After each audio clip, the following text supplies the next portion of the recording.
Welcome in now, episode 2 of the Daily Dozen, spotlighting the players to watch for the 2014 high school season in Arizona. Excited to get it started. I'm going to get started with the player that I'm really excited to watch, to think he could get any better than he was last season, Deer Valley's Brian Calhoun. 16 sacks last season, was absolutely incredible. Picked up some Pac-12 offers as a result. ASU, the one at the forefront. And Jason, this is a guy that I just think is one of the top defensive players in the state, and Deer Valley is looking to have a big season.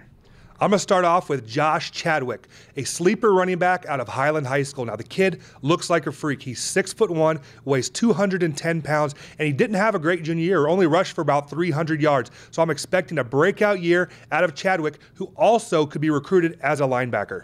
Mountain Point has a ton of athleticism, especially on the defensive side of the football. Linebacker is a position that's very deep, despite the fact that they lost Wesley Payne from graduating last season. The first one, we're going to mention two in this episode. The first one is Keandre Churchwell. The linebacker for Mountain Point had 68 tackles last season, 3.5 sacks, 2 interceptions, played very well in the state championship game, and he's going to be a leader for Norris Vaughn on the defensive side of the football. I'm going to take it way down to the corner of the state. I'm going down to Yuma. Yuma Catholic quarterback Jagan Cleary had a great season last year for the Shamrocks, leading them to the state championship in the Division V section. Now, he threw for 3,500 yards and 35 touchdowns, which are insane numbers. He's back. He has Matt Pistone, who's committed to Oregon State, to throw the ball to, and I expect big numbers again for him.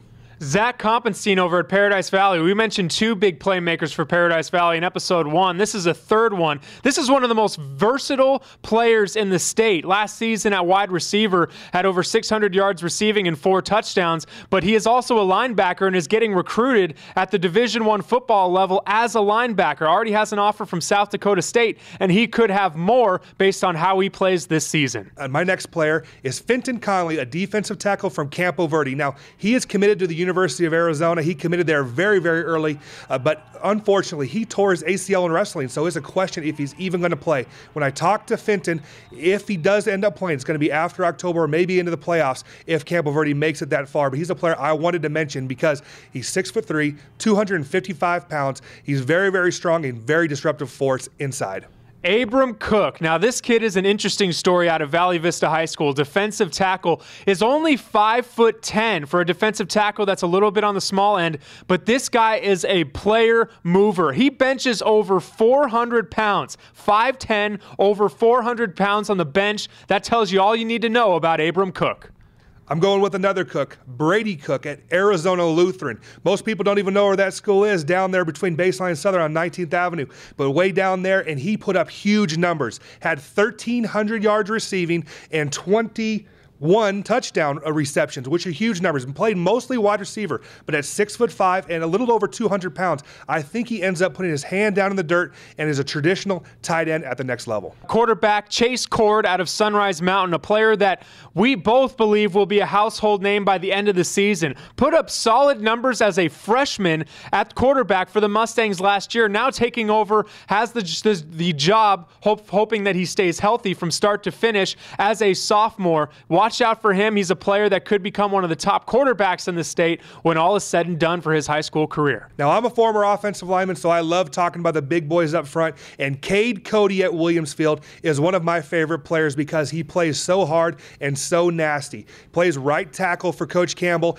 and has committed to Arizona State. Great get for the Sun Devils. I think Cody ends up, because he's such a great technician, I think he moves inside and plays center or guard at the next level. We mentioned Keandre Churchwell already at Mountain Point at linebacker. Another linebacker for the Pride, Austin Cronin. 75 tackles and a sack last season. Those two at the linebacker position makes up one of the best linebacking cores in the state because of Mountain Point's abilities in the trenches as well as on defense. With playmakers like Churchwell and Cronin, they are going to be a threat once again to win a state championship. I'm mentioning another Mountain Point player, Tyrek Cross, a running back, transferred in. So we haven't got to see what he's capable of. But Norris Vaughn, they love to run the football at Mountain Point. They already have proven guys in Paul Lucas and Brandon Leonard. This gives him a 3-headed monster. He's another big kid that I think is going to help them put up big numbers at Mountain Point and push them to potentially another state championship. That's it for version number 2 of the Daily Dozen, and I have plenty more coming, so make sure you stay with us.